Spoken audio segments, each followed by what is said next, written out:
ভারত পাকিস্তান ম্যাচের পর বিশ্বকাপের সব থেকে বড় এল ক্লাসিকো ধরা হচ্ছে বাংলাদেশ শ্রীলঙ্কা ম্যাচকে, যে ম্যাচের জন্য পুরো ক্রিকেট বিশ্বয়ে আছে অধীর আগ্রহে। তার আগে তো কথার লড়াই মজেছে অনেকেই, বিশেষ করে কোন দলের বোলিং লাইন আপ সব থেকে বেশি শক্তিশালী এ নিয়েও হচ্ছে কথা কাটাকাটি।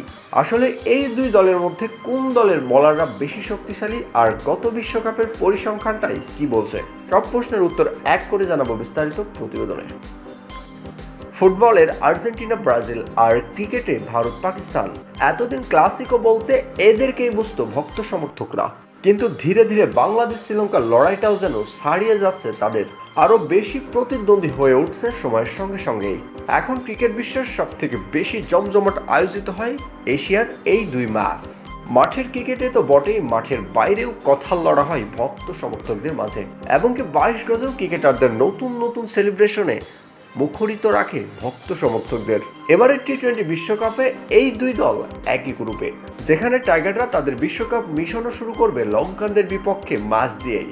ম্যাচের আগে প্রশ্ন উঠেছে এই দুই দলের মধ্যে কোন দলের বোলাররা বেশি শক্তিশালী। তার আগে পরিসংখ্যান কি বলে? 2022 টি-20 বিশ্বকাপেও এই দুই দলের মধ্যে সর্বোচ্চ উইকেট শিকারকারী ছিল লঙ্কান অধিনায়ক হাসানাঙ্কা।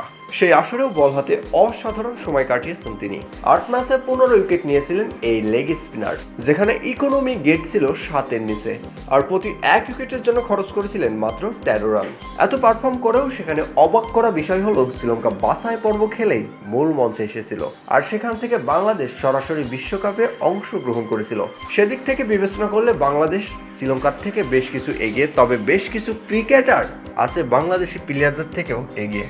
তাছাড়া বর্তমানে বল হাতে দুর্দান্ত সময় পার করছে হাসানাঙ্গার পাশাপাশি সদ্য আইপিএল খেলে আসা পাথি রানা।